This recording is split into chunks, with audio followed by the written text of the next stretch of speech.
don't have to get so quiet. That's okay. How's everybody doing tonight? Remember when I said you don't have to get so quiet? So how are you? I mean, this is appropriate. We are here for a very cool evening, yes? Who's excited for the new Wuthering Heights movie? That's right. And how many of you got to see it just a couple days ago thanks to our friends at Warner Brothers? All right, so that sounds like a lot of you have to buy tickets soon. And by the way, a huge thank you to our friends at Warner Brothers for arranging that. It was very cool. By the way, my name's Aiden. I'm the director of Live from NYPL. I'm going to be speaking with Emerald Fennell in a couple minutes. I'm very excited. We get to hear about this absolutely spectacular film that she's made. And there's a reason that we invited her here, and it's not just because we are giant book nerds, although we are, and it's not just because we love her movies, though we do. The other reason is that the library has a world-class collection of materials related to the Brontes. Hopefully some of you saw the display back here already. Another sign that many of you need to get to the back of the room at the end of the conversation. They are held in our Henry W. and Albert A. Berg collection of English and American literature, whose beautiful and very quiet reading room is up at the top of this building. The Berg collection holds 35,000 printed volumes, pamphlets, and broadsides, 2,000 linear feet of literary archives and manuscripts. If you don't speak library, literary, or linear feet is how we count archives, and 2,000 is a lot. And we have the work of more than 400 authors with printed books in English going back to William Caxton's 1480 edition of the Chronicles of England, which is considered the second most sadistic book in the English language after Wuthering Heights. And they hold, as you can see back here, a world-class collection of Bronte material. There are many first editions of the works, handwritten drafts, especially of Emily Bronte's poetry, fabric scraps, which are back there, artwork, and a lot more. And I want to thank Carolyn Vega, the curator of the Berg collection, for putting tonight's display together. And like I said, if you didn't get a chance to see it beforehand, that is okay. You can see it afterward. Please go check it out. It is a one-night-only display. But the amazing thing is that the only thing that you need to access those materials is $1 million. All you need is your library card. If you have a project and a reason to get in there, the only thing you need is that card, and you can access it for free. We don't care who you are, where you come from. We want you to come work in this building. And speaking of other things that you should have, hopefully you also saw the movie tie-in edition of Wuthering Heights from our friends at Penguin Classics over there. I encourage you to purchase all the copies of it. It's very cool. It has two very beautiful people on the cover. And if you didn't get a chance to do that at the beginning, it will be there afterwards as well. At the end of the conversation, Emerald will be glad to take some of your questions. You got note cards when you came in, hopefully. Write your questions down. My colleagues will come by and pick them up. If you are watching online, you can put your questions in the chat. Live from NYPL is made possible by the continuing generosity of Celeste Bartos, Manaz Isbahani Bartos, and Adam Bartos, but more importantly, by all of you here. So thank you very much for being here, and let's give it up for Emerald Fennell.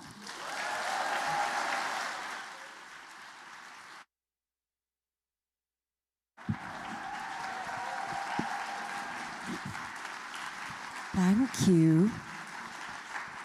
Well, this is where imposter syndrome really rears its head in this room, isn't it? Well, I am going to quiz you on the book, so get ready. That's fine. Actually, I left my copy at home, so no quizzes tonight, unfortunately. Emerald and I have just had a very good walk around in the library, so we're both very out of breath and tired, so we may nap in the middle of this. You're welcome to nap. Thank you. It's very big, this library. It's very beautiful. We went from top to bottom. Yeah. So let's get in there, and I'm going to start with a question that I think you've talked about a fair amount, but for people here who maybe haven't heard, can you just talk about your first encounter with Wuthering Heights and how it managed to sink its claws so deep into you? Well, I think like a lot of people in Britain, I read it because it was on the school curriculum. And I think the thing about things on the school curriculum is their homework, and so you slightly dread them. And so I suppose I opened it with a bit of apprehension and sort of not much excitement because the writing is very small, which is always a bad sign for me. And it just completely upended my world, which sounds very over the top, but then this is a very over the top book in a lot of ways.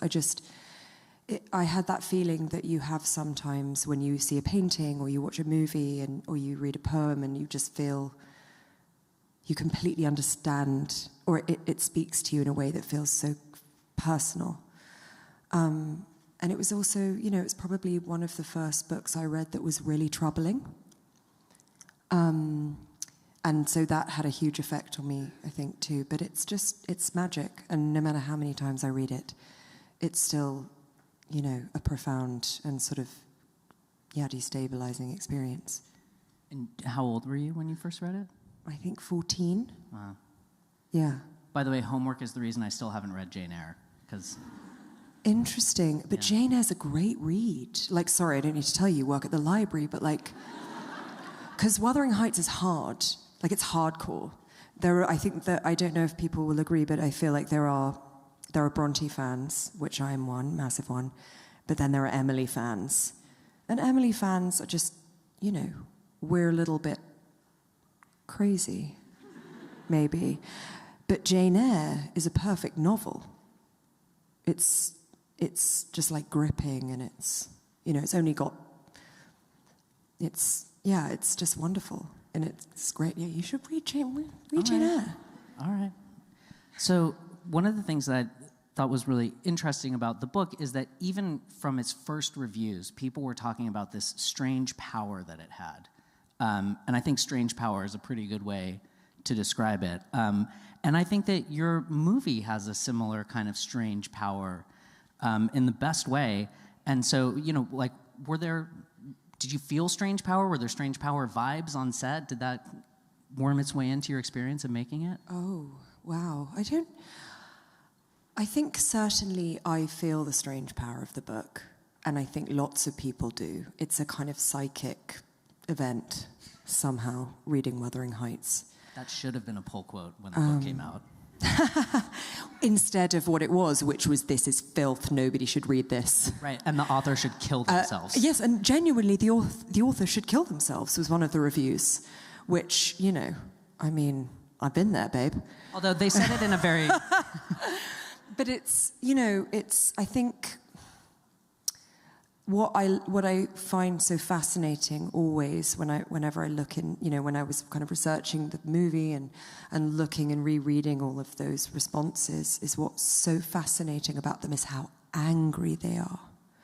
Because, if you, I studied English literature at university, and so I, read a bit around certain books, and you get familiar with the kind of nature of reviews, right? They are analytical and they're sort of cold up to a point, and people like things or they don't like things. They think it's good, they don't think it's good. With Wuthering Heights, the book, people were just revolted. They were furious. They took it personally, which I think really speaks to its immense power. And I've always felt, although I don't know whether this is precisely true, that her use of a pseudonym gave people the impression that made the reviewers sort of suspect she was a woman, and that's partly why there's so much rage in there. But it is amazing. It's fascinating. And also, she kept all of her reviews. They found them in her desk after she died, which I just think is kind of wonderfully human, that even a goddess like Emily Bronte was like, "I'll just keep these. I'll just think about these forever." Everyone needs their rage bait, I guess, I guess so. I know part of the making of this movie for you was about your memories and experience of the book. And I read a quote from Alice Hoffman, who wrote the many magic books like Practical Magic and other magics. And she wrote, "Read Wuthering Heights when you're 18 and you think Heathcliff is a romantic hero. When you're 30, he's a monster.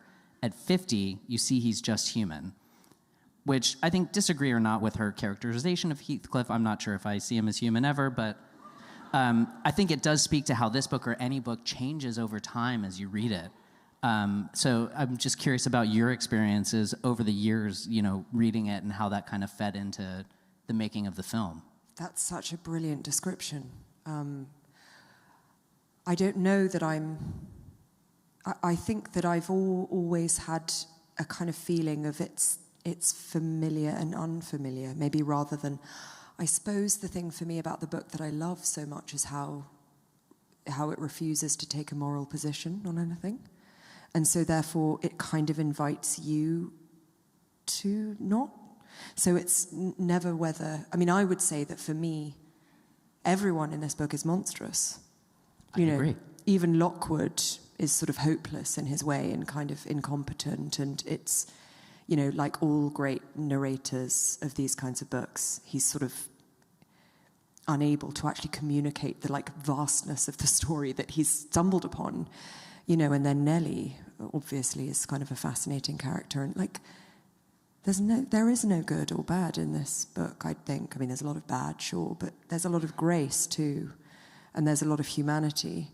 So I think certainly I experience the book in a different way every time I read it, but I guess that the thing about the fundamental thing that fascinates me has always fascinated me, which is that they're all terrible and they're all amazing.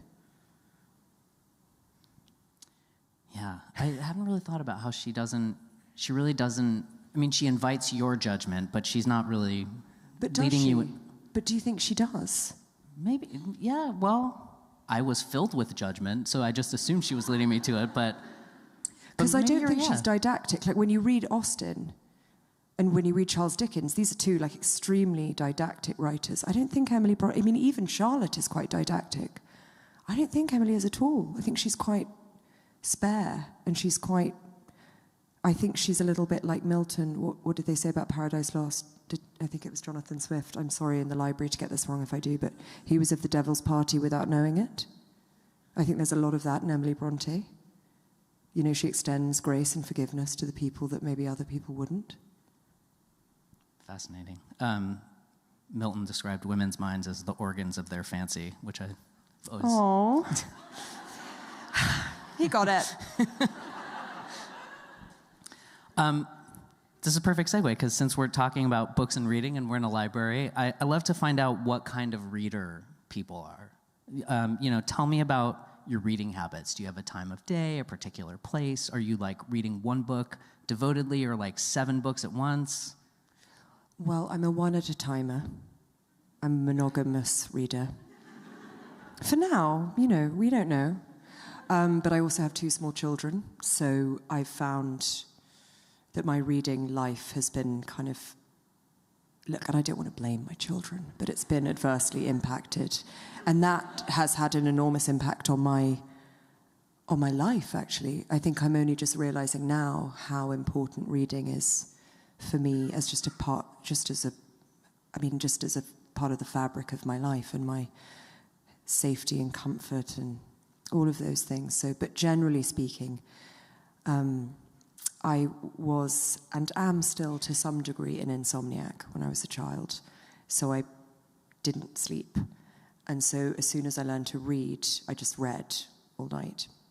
And my parents were really wonderful because they didn't do that thing that I think a lot of parents do, which they think is a good thing, but it isn't, which was sort of dictate what... They just let me read whatever I wanted to, which was mostly R.L. Stine, the R.L. Stine canon, obviously, Goosebumps, Point Horror, and then, Nancy Drew and all of those sorts of things. So I got into those kind of thrillers, I guess, for kids and horror for kids. And then, I moved on to... It was very gothic early on, kind of ghost stories, M.R. James, but really anything I could get my hands on. And quite, looking in hindsight, not a great idea for me to read horror stories at 3 a.m. when I couldn't sleep. I mean, it seems to have shown up in your work a little bit, so maybe that was a good influence. I think so. I think it was a way of maybe managing some things. But no, I mean, it was just I really love it. And I think everyone who comes to the library feels that, it's just, and I see my kids who are starting to read on their own stuff, and it's just that feeling when you first learn that you can be in another world, you can be in a room with people and also be in another world. What profound joy and magic is in that. Although, as we were talking about earlier, if that profound joy and magic could have a little less Dogman, maybe that would be nice. Do you know what? I'm all for Dogman. Oh, you're all for it. And Wuthering Heights. I'm all for all of it because. Do you know Dogman? Do people? Okay. And you know they have one of his books is called Wuthering Heights. It's called Wuthering Heights, my son was reading it and I was like, oh, he's not gonna care. I'm not gonna. Why am I trying to impress? But I am. I'm constantly trying to impress my children. But no, I feel the same way. I'm so grateful to my parents for being enthusiastic embraces of anything that I wanted to read, even if it was like Jackie Collins, like way too young. I was like, Mummy, what's a pussy? Sort of, and she was like, darling, you know. And then she'd tell me, of course. Yeah, she'd tell me. But it's kind of, I mean, I think if you read anything, you'll find your place and you'll love it. Yeah, although I also have little kids and they really do cramp your reading style. I have to wake up every morning at 5 just to find an hour to get a book in. Is that what you do? I know, it's an insane thing. I shouldn't have admitted that in public. Yeah, it's crazy. That's so showy-offy. I know. And Can you believe? I'm really embarrassed that I said that out loud right now. Do you really, though? I do. Or are you just on your phone like the rest of us, just looking at... All right. From 5 to 5:07, I play Spelling Bee. Fine. And now the game you showed me where you look at the picture and you have to figure out what place and date it is. Yeah. But then, yeah. And yeah, I'm just really embarrassed I said that sometimes out you loud. read. Thanks for making me feel bad about it. I'm never going to book shame anyone. It's just that I don't. I'm just so impressed. Well, then I win. Okay, let us come back to the book and the movie. So when it finally came to actually making this adaptation, I would love to hear what your approach was like. I get the sense that the goal wasn't, fidelity to the original, whatever that might even mean. But I just wonder for you, what was the springboard from the book? Like, what did you lock into that gave you the jumping off point to go? I think it was because I wanted to make something, after Saltburn, I really felt like I wanted to make something that kind of physically had a kind of physical and emotional connection.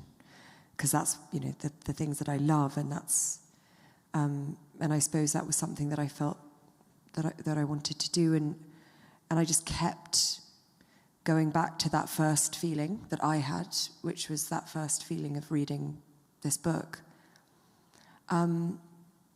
And then, of course, if you love something and you understand how gargantuan a kind of thing it is, and how huge and how slippery, and it's a very hard book to adapt. And so, I think I went to speak to the Bronte Society, which is like one of the, as magical as Coming Here. But I was saying, it's a book about sadomasochism, and it was a sadomasochistic exercise, me trying to, tempting to make something out of something I love so much and that's so far beyond my reach in terms of genius. So I suppose what I did then was say, I'm just going to try and make something that feels like what I felt when I first read it. Because that was as close as I think I could do that, and part of it was I wrote down the things that I remembered, and like everything, your memory is so sort of ineffective, and it's so personal, and so of course there are things in there. I mean, and it wasn't that I just read it when I was 14. I'd read it many, many times. I read it again at university, and then as an adult, and all of those things. But I hadn't read it for a few years, and I wrote down everything I remembered, and some of it was in there, some of it was sort of in there, some of it was complete fantasy and perviness, on my part, and wish fulfillment.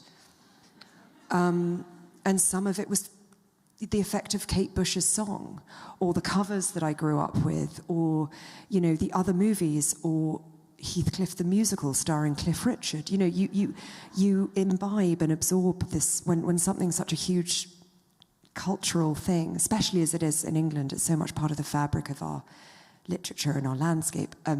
I'd sort of inadvertently absorbed lots of other things too, and figurines, the stuff, the beautiful stuff of it. And so it was really an attempt to sort of gather all of those things together and make this thing. And were there things from the book that you were like, there's no way this makes it in ever, or like, this has to be in no matter what? I mean, Heathcliff strangling Isabella's dog was a hard one to sell, isn't it? I think, there's a lot of stuff in there that's, well, beyond the pale, as some would say. I mean, it's very violent and it's very visceral, and I think a lot of it is about kind of coming to terms with making a movie, which is so different an experience. It's as different as writing a 3-minute song based on this, I think. So you sort of have to sort of look at it in that way, and it's extremely fallible as a process, and it was why I was really keen to say from the get-go that it's absolutely in inverted commas, because I couldn't make a claim that it's a sort of faithful adaptation or a definitive one, because I think you'd be crazy to think you could.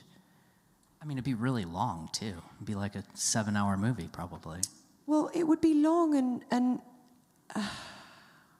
the second generation of Lintons and Earnshaws are really interesting, because you look at they've been a struggle for a lot of people, whether they're adapting movies or even I looked at Balthus's lithographs he did the most incredible illustrations for a Wuthering Heights edition, and there's a great afterword where he's like, I've struggled for a year to do the second book after Cathy, spoiler alert, leaves the story, and I can't do it. And that to me felt like a very honest artistic response, to say I'm kind of struck out. And I think when I think of the book, I think of them. I think of whatever our souls are made of, his and mine are the same. I think I am Heathcliff. The thing is that is the stuff that is, I think, for me, what is connective. And so anything after that feels sort of, for this version, certainly, for this, 14-year-old kind of impression of it, I could never really remember it. I never really remembered Hareton, I read it last week. I already forget who he is. I know. He just didn't have any pizzazz, did he? No. Sorry. No. And Cathy, too. She did her best. I mean, it wasn't fair that they named her Cathy, too. Well, presumably here there's Virginia Woolf's amazing. Virginia Woolf had to write a family tree in her edition, because even Virginia Woolf, who's possibly the cleverest person who ever lived, is like, hang on, sorry, everyone's called Linton, everyone's called Heathcliff, everyone's called Earnshaw, everyone's called Cathy. It is, it's tough. But that's kind of what she did. That's what Emily did. She makes you... It's such an active book, right? When you look at, when you look at the dialect that she's using for Joseph, which even for readers at the time, even Charlotte was like, this is kind of going to be difficult for people because nobody's going to be able to understand it, because it was so precise and it was so particular to the area. But imagine being that brilliant and that stubborn, actually, that you were like, yeah, I am going to name all my characters the same name. And I am going to have portions of it that you're going to have to really actively seek out the answers to. That's a very, I don't know, it's perverse in a very thrilling way, I think. I mean, if Homer can name 75 people Ajax in the Iliad, why not? Yeah. I think there's only 2, but whatever. Speaking of Virginia Woolf, she has a essay back there in the display, and she had some feelings about Wuthering Heights. But one of the things she said was that you can sense throughout the whole book the gigantic ambition Yeah. And I felt so much ambition in your movie. I mean, it was like sensually ambitious, it was adventurous, the aesthetics, the scope visually, and the storytelling. And I just wondered if there were any ways that the book's ambitions fed your ambitions for the movie. I think the book's ambitions have just sort of fed my life's ambitions and my belief in what female artists are able to do, maybe. Because I think just the Bronte sisters and Emily in particular are just so inspiring. And also their output and the type of work they were making and the manner in which they worked. And I mean, it's so specific. It's just not like anything else. It really isn't. And I think her, bravery. I think she was brave in the way that she approached her work. And maybe that bravery was because it was so natural to her, that her poetry was so kind of deeply connected and humane and deep-rooted that she just, I don't know, a bit like, I don't know, William Blake or any of these other visionary artists. They just kind of are not like anyone else, and no one will ever be like them. So I suppose for me, she's just always been such an inspiration, and this book has always been such an inspiration. So when it came to making a film, I suppose I knew I had to, I couldn't be cool about it. I can't really be cool about anything, obviously. But I had to be, I just had to do the whole thing somehow. Had to go all in. Had to go all in, yeah. I mean, I think it worked out. I hope so. Speaking of which, actually, maybe in a second we could look at a clip of it so people can get a sense of what All In looks like. And I think maybe we can look at it and then talk about some of the visual elements of the film, because it is such a stunning thing just to look at. So if we could see, well, I guess it's clip one. It's the only one. It's like introducing someone as your first husband. Edgar, how many did you have made? This was all my dear Ward. Isabella knows everything. She had all of these ordered. From France and Belgium and Italy, all of the ateliers have been making things to your measurements. I had to sacrifice my ribbon rim for it. Oh, Isabella, no. It was no hardship, knowing how pleased you would be. Come, there is more. Kathy, wait till you see. Your bedroom. When they asked me what color it should be, I said it should be the most beautiful color in the world.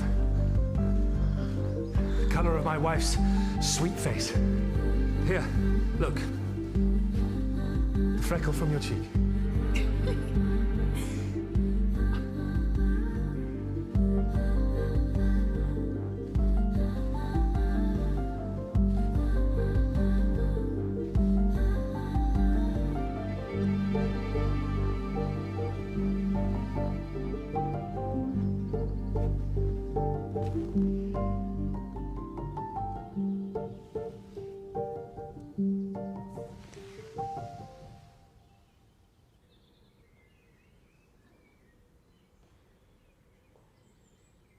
Nellie?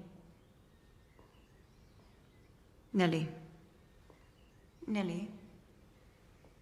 Nellie? Nellie! Yes, Kathy. Well, you have been quiet Quiet. since we came. It is not like you to be so silent. Do you disapprove? Of what? I don't know. Perhaps it is only contentment. You have no complaints. What could there be to complain about? That we are too comfortable? Too warm? That your necklace is too big? That the dog is too small? It is too small. I'll grant you that. As for the rest, this is good. Oh, to be continued.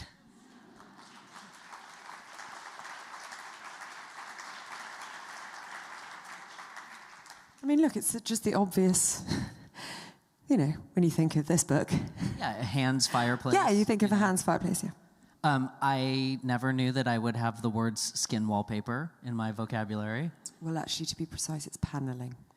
I- But yes. Skin paneling. Yeah. Still weird.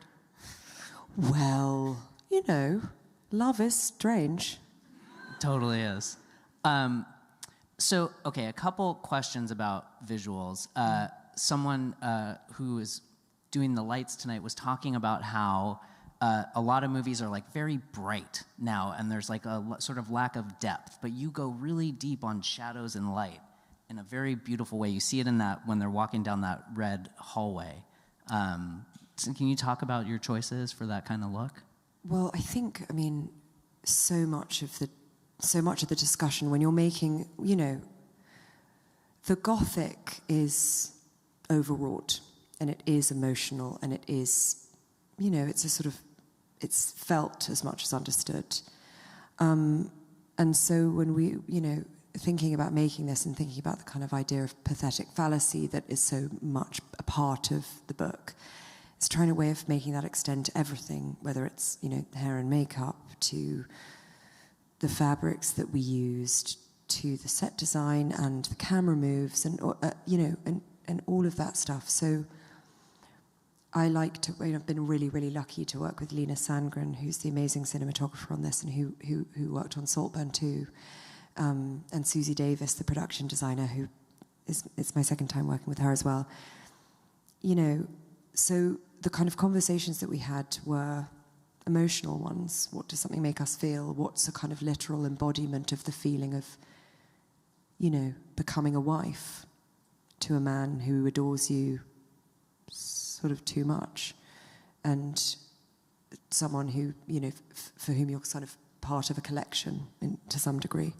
And so the skin room was kind of, it's, you know, it's that thing of, it's when devotion and adoration tips over into mania.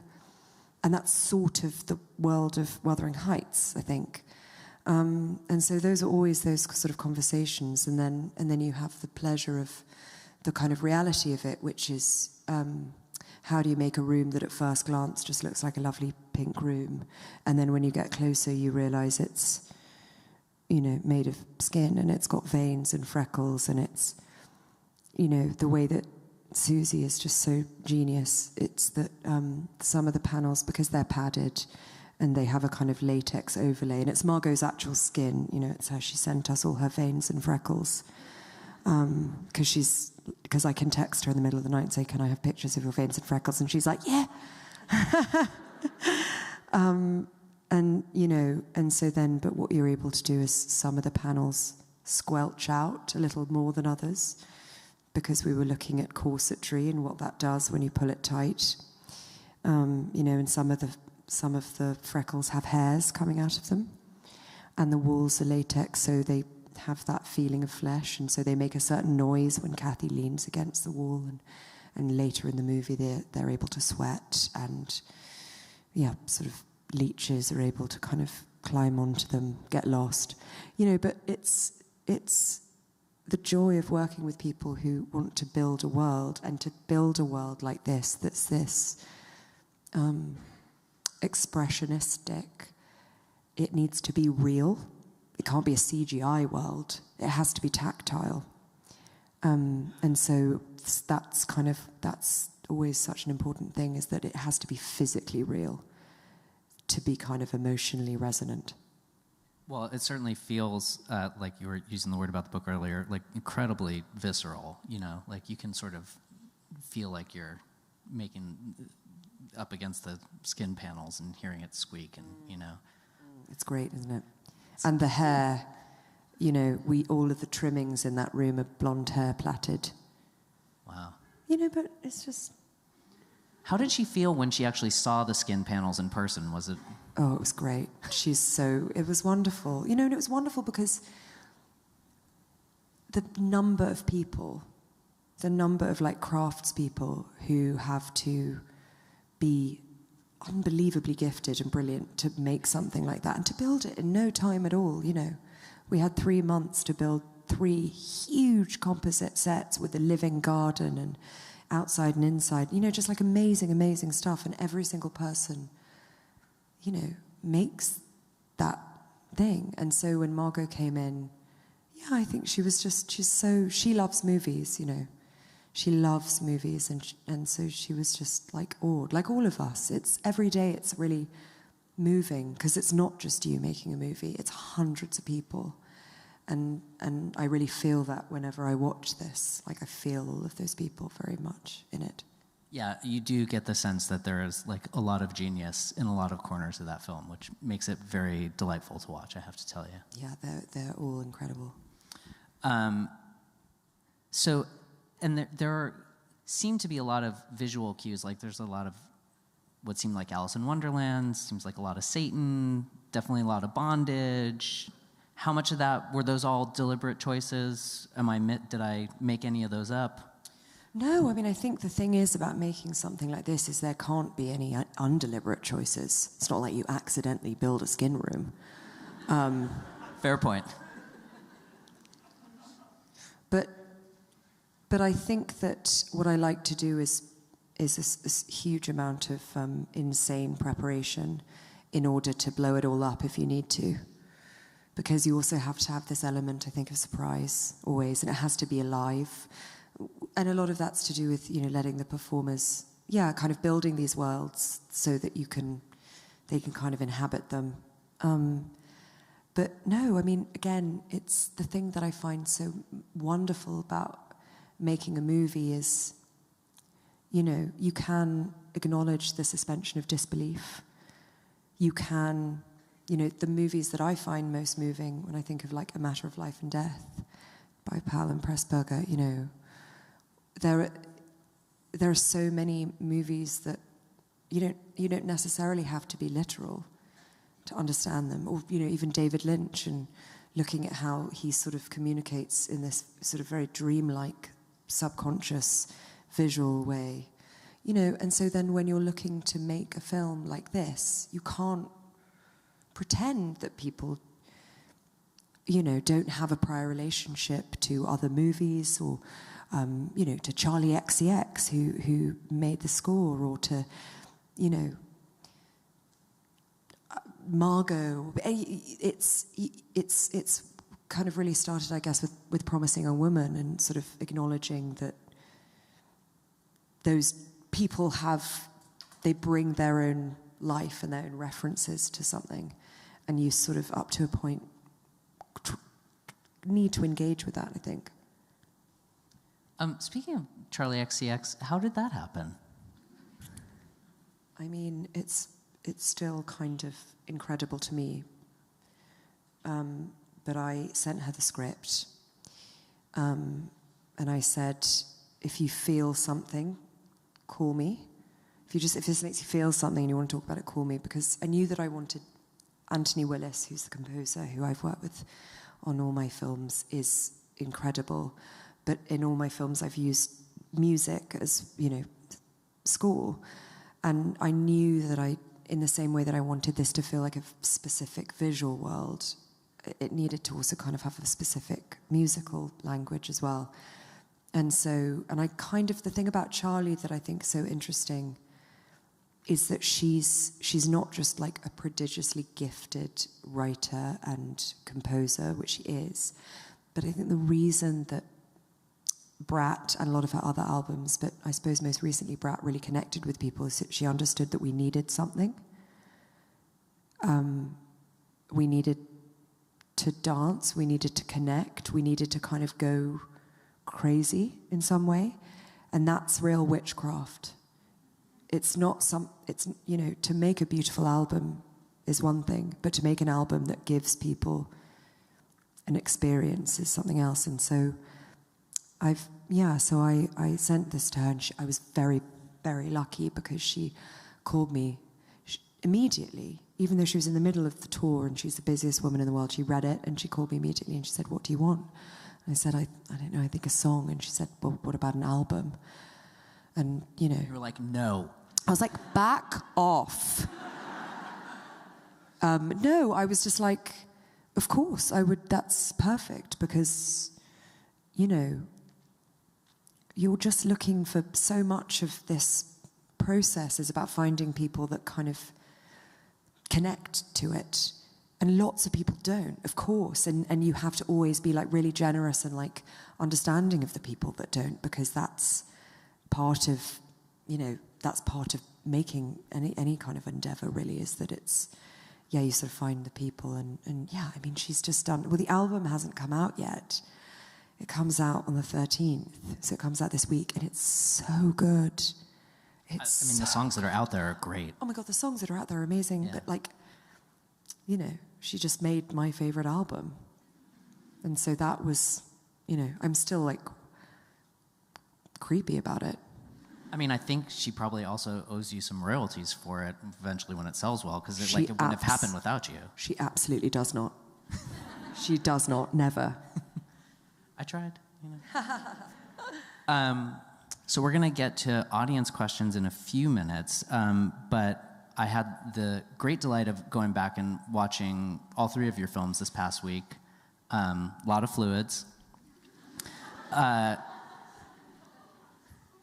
But we're always secreting. Always. So why pretend that we're not?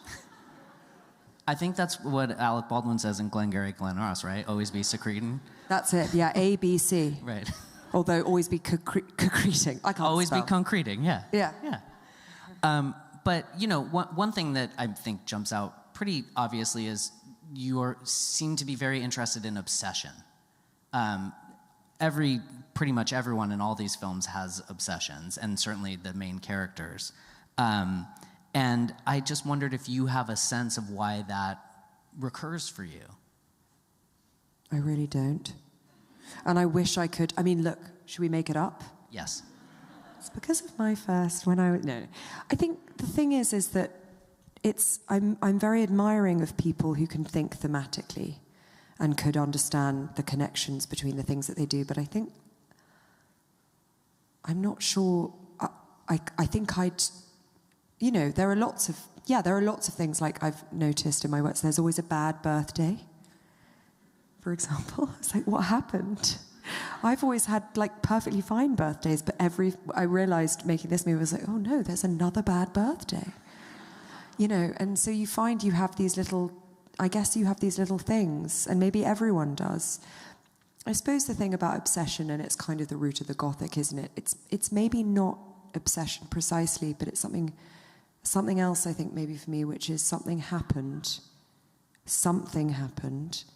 or someone happened, and I can't let that specific thing go. And I guess that's sort of the nature of all drama, isn't it? Something happened, and we now pick over the corpse of that thing. I think that's what Aristotle said, yeah. Yeah. Unfortunately, I don't know Aristotle enough to know if you're being sarcastic. Oh, yeah, I've never read Aristotle. But I know he wrote about drama, and he said very important things about it. Exactly, we'll both fake it. I mean, the other thing that jumps out is that it feels like they're all kind of studies in power dynamics with a bit of a like S&M twist. Mm. And I mean, it might be the same answer that you're not sure, but I've just, throwing it out there to see if it stokes anything in you. Yeah, sorry, I wasn't being facetious. I do, but again, I think, unfortunately, sort of annoyingly, it kind of is the same answer in the sense that, like, I think if you're interested in people and relationships, then of course, power is, and the kind of invisible shifting of power and the ways that you could change the course of a stranger's life has always interested me. And how we kind of use and abuse the powers that we have. I did a short film. I did a short film that went to Sundance, and that was kind of the wonderful reason that I think I was able to make these films, is that Josie from Lucky Chap saw it and he loved it. But the thing that happened, that film, which was called Careful How You Go, was about about exactly that. It was like how women in particular sort of express rage or kind of use power in interesting ways. And it was based on a thing that happened to me, which I've spoken about before. But when I was 15, a woman, perfectly ordinary, well-dressed woman, you know, in her 50s, came up to me when I was getting cash out of an ATM, and she said, "I'm so sorry. I didn't know whether to tell you." And I said, "What?" She said, "You're going to die at 30 of stomach cancer." And I was like, fucking touche. Because any of us could do that any day. We just don't. Or we decide not to. And so everything that I do, I remember that woman, my muse. And I think that's where we live always. We just decide not to. And how fascinating that is. And so every film that I make is an expression of that feeling of what if you did, though? Do you think she just like went around doing that to everybody? I think it was the same impulse that men may have when they go to a bar looking for a fight. It was a hit and run. But it was smarter than a hit and run because because I thought of her every time I had a stomachache until I was 30. And, you know, if you're a woman, you will have a stomachache once a month. And that's, you know, what a thing, what a Bronte-ish thing. And you either sort of welcome these interactions, these kind of little moments of darkness or joy. But that's kind of, I don't know, that's always been the stuff that interests me. Well, we have many audience questions and many good ones, so we'll get to as many of them as we can. First one says, a saying goes, every love story is a ghost story. Do you think that applies to the movie and the book? Well, it certainly applies to the book, because the book is very, you know, it really is a ghost story. I think the movie is a ghost story, and there are little ghosts in there, in places. But also, I think the thing about ghosts is really about time and what time is and what it means. And so I think the thing about this movie is it sort of begins at the end and ends at the beginning. And so in that way, it sort of is a ghost story. But, you know, it could have had more jump scares. More clanking chains in the attic and whatnot. You know what? Next time, I would love to. Wuthering Heights 2, the re-wuthering, I don't know. Yeah. Weather, yeah. The wuthering. Yeah.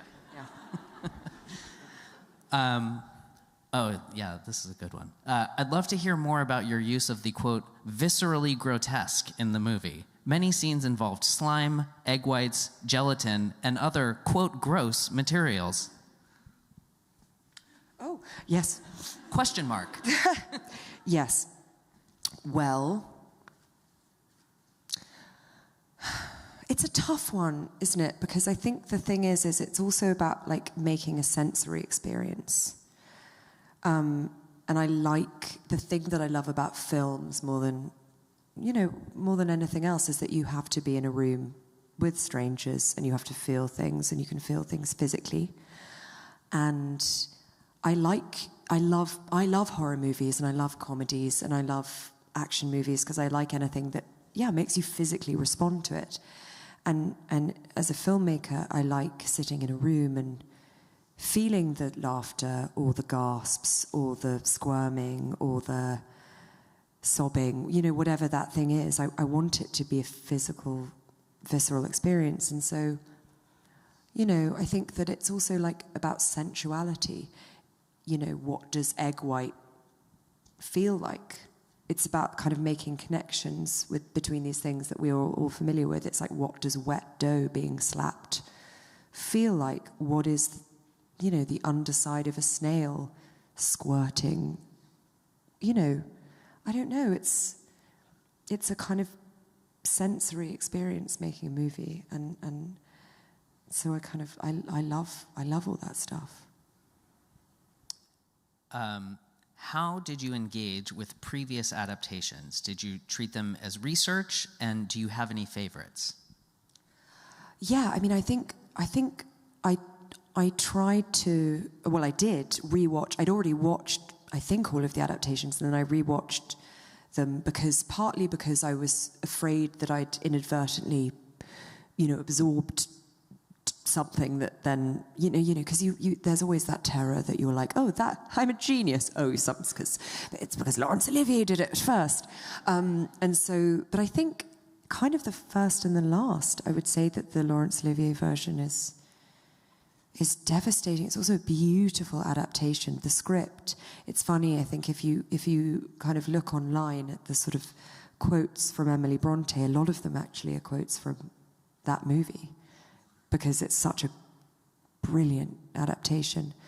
And then I think Andrea Arnold's film is just exquisite, and I think really was radical in the way that it approached it, and also in the way that it approached the language, because I was very scared to deviate too much from Emily Bronte, but that movie is it's just in a world of its own.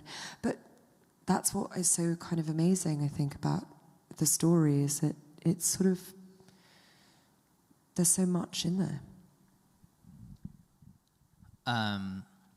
Who is your favorite character in the book and or the movie?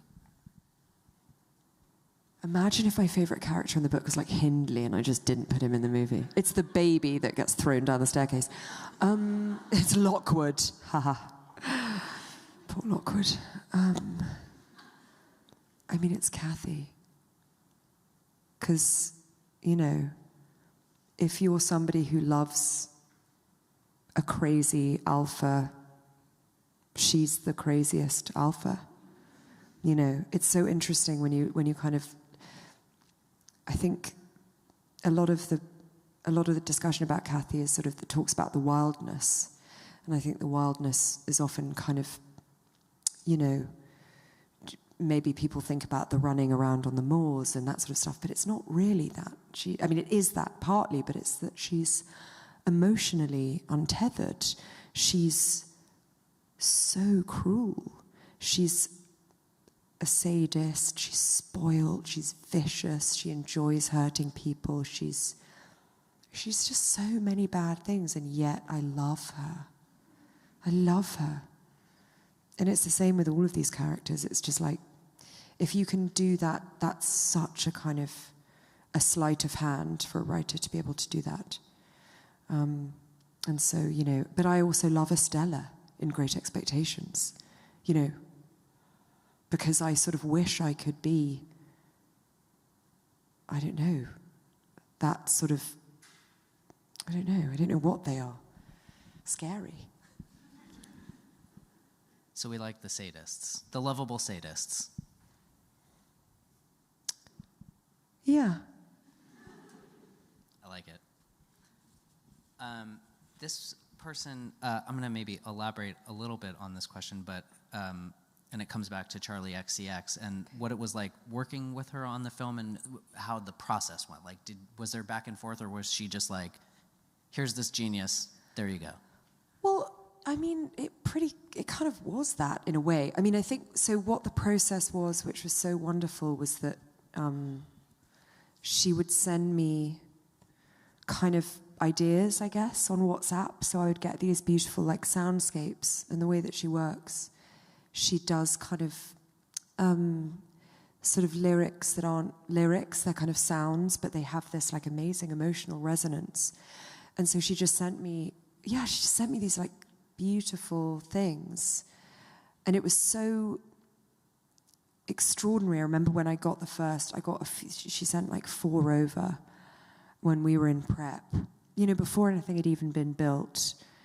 And I just said to Josie, the producer, I was just like, sit down and listen to this, because this is exactly it, And actually some of those things didn't make it onto the album, but so really it was about, I was like, we need something for Hanging Day, So, you know, need something that maybe has it's a little bit more momentum for this, but really like a very light touch, because she got it, and then what was wonderful about working with Anthony comes and he's basically sort of in the edit with me for the last, you know, portion of editing, and then we work on the music together, because especially for this, we needed to then fold them into each other. We needed to record things, you know, and make them, because you don't want it needs to all feel like it's one thing too. So that was part of the process, and then they were in communication, and I don't know, it was just like amazing. And I just think she's just remarkable. Like, she's just remarkably talented, and she's also generous with her time and with her status and with her fame. You know, like, she's so busy. She's so busy, and yet she always, you know, she will show up to the premiere in a wedding dress looking like the most beautiful Miss Havisham you've ever seen. And like, there's something about, and maybe there's something about working with women in particular that I feel like, you know, no matter how busy they are, they kind of go all in, and it's just endlessly wonderful. This is true of many of the women in my life. I agree with you. And I will say, one of the things personally I love about the music is that it's like from no time. It's from like its own time. It doesn't belong to anything other than itself in the movie in this very sort of bedazzling way. I love Thank you, because also I think that is like, the book belongs to no time. So when we talk about like historical anachronism and things like that, but how do you wrestle a person like Emily Bronte, who wasn't really, you know, which we all live in our times, of course, but sometimes that's, I don't know, that's not necessarily the way that art works, right? Like, Shakespeare existed, 500 years ago nearly, and he still did something nobody else has ever been able to replicate. You know, when you think of our kind of constant need to sort of get better, be better, and then just somebody was the best and they're gone. And I kind of feel like that with Emily Bronte, so it felt strange to me to recreate the world that she happened to be alive in when she lives outside of time herself. The last question, I'm going to pull it up here. My friend Elda, Penguin Classics, who, by the way, has the cool book over there that you should buy, she asked if there was anything in the movie that you think you really nailed for your younger self, that like 14-year-old you would be like, yes. The kissing. There's no kissing in the book. And look, I may get, you know, people may be furious with me, and they have every right to be, for adding kissing, but I needed it. And she needed it, you know? And so, I mean, you know, myself at that age, and so I regret nothing. When it comes to the kissing, I will stand by it. And I'm also quite proud of the eggs.